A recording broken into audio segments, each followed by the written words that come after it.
So, moving into the final edition of the free agency fits with the lastly position we were going to go with this for this series, it's going to be the wide receivers, and not necessarily as impactful with the wide receivers. A lot of them stayed where they were, but here are the top five most impactful fits for both the player and the team that signed them. And starting off number five, we'll go with Curtis Samuel to the Buffalo Bills. The deal's worth 3 years, up to $30 million for Curtis Samuel. I like this move a lot, especially since the Buffalo Bills have moved on from Gabe Davis, as Gabe Davis has gone to Jacksonville. I think Curtis Samuel and Gabe Davis are roughly in the same kind of area of skill set when it comes to wide receiver. And I do believe that Curtis Samuel has a little bit more juice in him. I don't think he necessarily was able to show it off as much being with Washington and not having a legit quarterback to be able to get the ball from. And who knows what happens with Stephon Diggs in Buffalo? That'll probably become a story later on, probably after the draft. Maybe the Buffalo drafts another wide receiver to pair him with Curtis Samuel. They already have Dalton Kincaid. So I think this is a solid move for the Buffalo Bills to go get Curtis Samuel, especially losing Gabe Davis. $10 million is maybe a little steep for Curtis Samuel, but hey, maybe it'll pay off eventually, and maybe he'll be worth more than a $10 million deal that he receives each year. Moving on to the fourth, this player is actually staying with his team, or as of right now, it is Michael Pittman Jr. being tagged by the Indianapolis Colts. I think there was no way the Indianapolis Colts were going to let him go. He's a great wide receiver, great young wide receiver, super, super productive, especially in fantasy football for the fantasy managers that actually use him in fantasy football.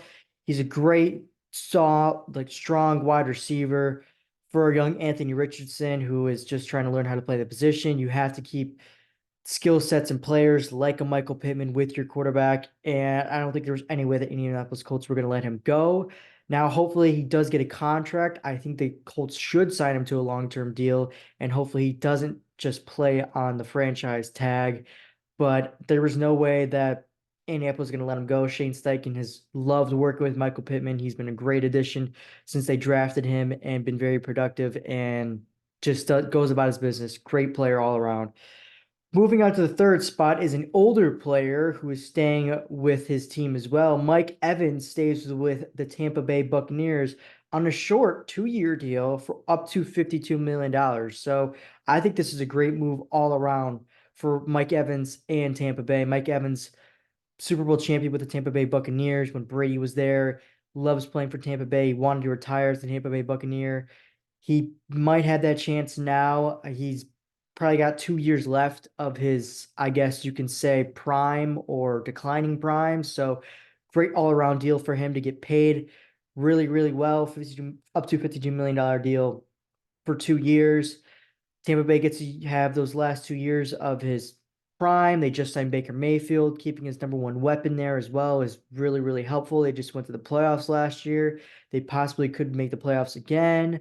So great, great deal for both sides. I believe in Mike Evans and Tampa Bay. I don't think Tampa Bay necessarily wanted to let him go either as well, especially the year he had with Baker Mayfield. So solid move for both sides of the coin. Maybe after these 2 years, he'll probably maybe play another year or two. Maybe he won't be with Tampa Bay, but the prime years of Mike Evans will be all in Tampa Bay after this deal. Moving on to the second best fit in the wide receiver group. This is with a trade, and this is with the trade with the Chicago Bears, with Keenan Allen going to the Bears. Keenan Allen got traded to the Bears for just a fourth round pick. Keenan Allen is 32 years old now. He only has 1 year left on that deal. So he didn't want to restructure his deal with the Chargers. So he ends up getting shipped to Chicago. Great move for, I guess, more the Bears than Keenan Allen. Obviously, Keenan Allen obviously wanted to stay with the Chargers, run it with Herbert, run it with Jim Harbaugh, stay in Los Angeles. Now he's got to go to cold, windy city. But this is more of a spectacular move by the Chicago Bears, and I was absolutely pumped to see them do this. They finally have like legit weapons at the wide receiver position with two legit wide receiver ones with Keenan Allen and DJ Moore. And Keenan Allen is 32 years old, but he was coming off of arguably his best season with the Chargers last year. I don't necessarily think there's going to be a lot of slippage. early on for this upcoming 2024 season with Keenan Allen. He's not necessarily a super athletic, physical specimen of a wide receiver. He's a very good route runner, very good route technician, very good catching the football. So I don't think age is going to impact him as much as it might impact other 32-year-old wide receivers getting this late into their career. Now, for the Bears, though, it is a 1 year deal. So I do think they should try to re-sign Keenan Allen to possibly a 2 year deal extension after the season. I think they should let this season play out. Let the weapons work with the new quarterback that they will be having with Justin Fields getting traded. We'll talk about that a little bit later on. But I do believe that this is a perfect move for the Bears, and it gets them two legit wide receiver ones. They got DeAndre Swift already in free agency. They have Cole Kmet already. So they have legit weapons now. So whoever the quarterback is, which I think it's going to be Caleb Williams, but whoever the quarterback is for the Chicago Bears is coming into a really, really good situation offensively with these skill weapons. I think the Bears kind of had to make a move here to go get a legit wide receiver with DJ Moore, because if DJ Moore just goes out there by himself again, it's going to be kind of the same story you can kind of say with the Chicago Bears in their wide receiver tree with Darnell Mooney leaving to Atlanta. He wasn't necessarily a wide receiver 2, or even he was a fringe wide receiver 3, if we're being completely honest. They whiffed on Chase Claypool, complete disaster there. They kind of had to go get a wide receiver, and they got a legit bona fide wide receiver 1 in Keenan Allen, aging one, but a legit one. And moving on to the number 1 fit, and I think this is a great fit for both sides, absolutely spectacular for both sides, and it's Marquise Brown going to the Kansas City Chiefs on a 1 year deal, $7 million guaranteed. Patrick Mahomes freed up some cap space, $23 million cap space, to go get some weapons, go sign some players. He wants that three-peat. This is what Brady did. Brady took a lot of pay cuts, restructured his contract a lot to free up some cap space to go get some weapons.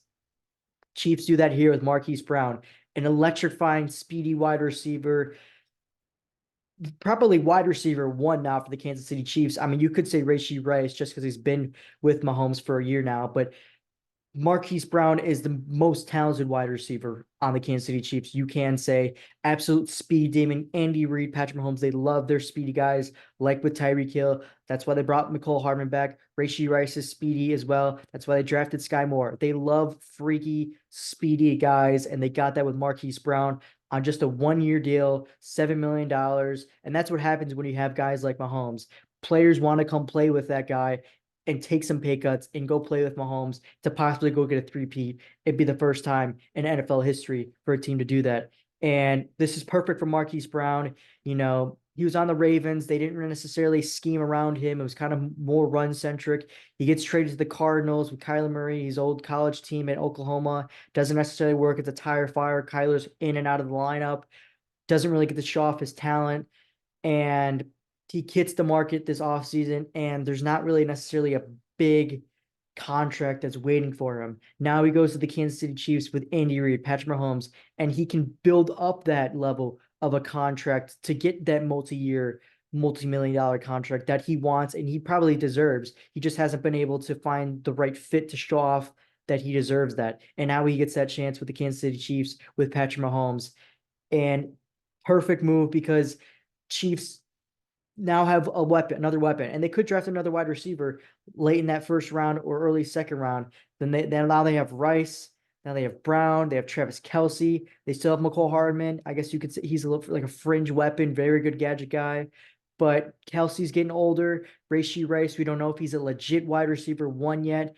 Marquise Brown is at least a legit wide receiver 2, but Rice is a legit wide receiver 2. Maybe they draft another wide receiver, and maybe he's a wide receiver 1, and they just have the greatest wide receiving corps in the NFL if that does happen. But perfect move, because the Chiefs can retain Marquise Brown. Maybe Marquise Brown loves being Kansas City. Maybe they three-peat, and he wants to stay in Kansas City. And this is just perfect for both sides. Both sides needed each other in this situation. Marquise Brown needed a legit quarterback that can throw him the football, get him the ball so he can show off his talent, his athleticism, his skill set. And the Chiefs needed a legit wide receiver weapon who can catch the ball, make some deep plays, is super fast, and that's what Marquise Brown is on a very team-friendly deal. So Patrick Mahomes tweeted that he was really happy. Andy Reid and Marquise Brown exchanged text messages saying they loved it too as well. So this is the number one wide receiver fit for the free agency period in 2024 for the NFL. And moving on to some big historic news with my Chicago Bears. Last night they traded Justin Fields to the Pittsburgh Steelers for a 6th-round conditional pick that can turn into a 4th-round pick if Justin Fields plays 51% of the snaps at quarterback for the Steelers next year. So this was kind of I knew this was going to happen. I knew this was going to come down the line. Once the Bears drafted Keenan Allen, or once the Bears traded for Keenan Allen, Justin Fields lost his job and Caleb Williams gained the Chicago Bears starting quarterback job immediately. And I mean immediately. Once the Keenan Allen got traded to the Bears, I knew Justin Fields was getting traded to the Pittsburgh Steelers. They wanted to give as many weapons as they could to Caleb Williams in his first year. The first two years of Justin Fields' career with the Bears, they didn't give him really any help at all. And it's a shame that, he doesn't necessarily get the weapons that Caleb Williams is going to have going into his first season with the Chicago Bears. But I appreciate Ryan Poles trading Justin Fields to a good situation with the Pittsburgh Steelers. Justin Fields will be backing up Russell Wilson. He'll be able to learn a lot from him. Russell Wilson I think he's overall a good teammate and a good team locker room guy. I think he'll learn a lot from Russell Wilson. Russell Wilson is only on a 1-year deal as well. So if Justin Fields outperforms him or Russell Wilson's not doing so well, he can instantly go back to the starting role with the Pittsburgh Steelers under a great head coach in Mike Tomlin, under a great historic franchise with the Steelers. And I think this is also great for the Bears. They trade him to the AFC. I said that they needed to trade him to the AFC. They don't trade him to the Falcons. Don't trade him to the Giants. Don't trade him to the Eagles. Don't trade him to the Vikings. None of that. They had to get him out of the conference because if Justin Fields does hit and Caleb Williams doesn't hit, it's a huge knock on Ryan Poles because of the division and they could play in the playoffs. So great shipping him to the AFC in the gauntlet with those teams and those quarterbacks. It's going to be tough for Justin Fields to compete with the Joe Burrow, Lamar Jackson, Deshaun Watts in that division. That's arguably the toughest division in football, but I think it's a great situation for Justin Fields to learn under Russell Wilson. I thought the Raiders and the Broncos would be possibly involved, but I think this is overall a better situation for him long-term with the Pittsburgh Steelers. And I think Ryan Poles wanted to do Justin Fields right and trade him to a right situation where he can learn and grow and not necessarily be asked to be the savior like he was asked to do and be in Chicago with no help, no offensive line, no weapons until they got DJ Moore, of course. But Caleb Williams now has all that pressure of being the savior. They have all these weapons now. They traded for Keenan Allen. They traded for DJ Moore. They have Cole Kmet. They signed DeAndre Swift.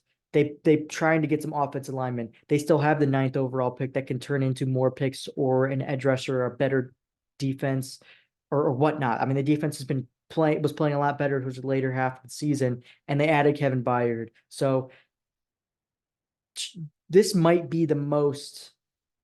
I'd say this is the second best situation to come into for a rookie quarterback behind Brock Purdy with the Chicago Bears with Caleb Williams, most likely.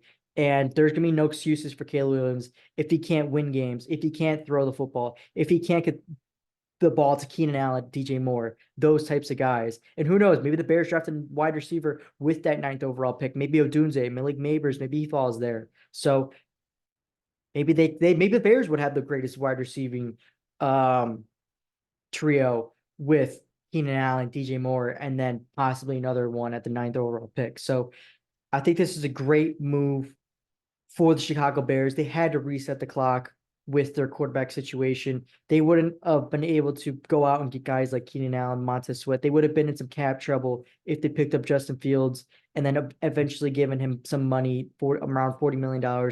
Like the New York Giants are in a cap situation right now. They couldn't sign Saquon Barkley because they paid Daniel Jones. And now the Giants are trying to get out of the situation with Daniel Jones. So Poles had to make this move in trading Justin Fields. He couldn't have drafted Caleb Williams, kept Justin Fields on. It just would not have worked. I don't think Justin Fields would have wanted that. I don't think Caleb Williams would have wanted that. And I don't think it would have been good for the Bears organization. So all around. I think this is great for the Pittsburgh Steelers. They only give up a second or sixth round pick. Basically, Russell Wilson is only on a 1 year, $2 million deal. So if he's not the guy and he's not the starter and Justin Fields is, doesn't really mean much. And let's say Russell Wilson plays out the year and they like Justin Fields and they want Justin Fields to start, well, they can start him next year after that. So Steelers really have no risk involved here. The Bears obviously have a ton more risk with going to get weapons like Swift, Keenan Allen, and that to for Caleb Williams to hit. So once Keenan Allen was traded to the Chicago Bears, Caleb Williams becoming a Bear was a done deal because if you were going to keep Justin Fields, you would have just drafted Marvin Harrison Jr. with the first overall pick to get a possible number one wide receiver, to have two number one wide receivers, because you need basically two number one wide receivers to compete in the NFL at the highest level, like with the Bengals with T. Higgins, Jamar Chase, Travis Kelce, Tyreek Hill. You just need guys like that. So, and another one, Tyreek Hill and Jalen Waddle. So you need guys like that. And once that kind of move happened, it was already basically a foregone conclusion that Caleb Williams was going to be a Bear. But once Keenan Allen was traded to the Bears, it slammed the door shut in the Justin Fields era. And lastly, I'll say about Justin Fields, appreciate all the time that you had in Chicago. Wish it would have worked out. Wish the front office would have given you some more weapons, would have protected you better. But it just didn't work out. It wasn't going to fit, and I don't think you truly down felt like it was going to truly fit either as well. So if there's any quarterback that can make it be the savior for Chicago, the Bears have been searching for that saving quarterback for decades, and we thought it was going to be Justin Fields. Justin Fields was the most talented quarterback in Bears and is in Bears history. He still is right now until Caleb Williams gets drafted. So once Caleb Williams becomes drafted, he's the most talented quarterback in Bears history, and he will have the pressure of being the savior in Chicago with all of those weapons and with that bolstered defense. So I'm happy with the Caleb move. I know a lot of Justin Fields fans in Chicago are not, but maybe it'll be easier for them to get over the Fields saga in Chicago if Caleb Williams hits, and he needs to hit, and especially in year one he needs to hit. So yeah, it's Sunday, so Selection Sunday is in a few hours from now. Can't wait to watch that. I will have my bracket coming out this Wednesday, my full 64 team bracket on who will make it to the Final Four, win it all for March Madness this year. And I will do a video tomorrow on the top 5 best and worst teams out of this free agency period for the NFL. So much going on in the NFL, so much going on in sports in general. And then after March, draft season, mock drafts coming along. So exciting stuff. Hope you come along for the ride.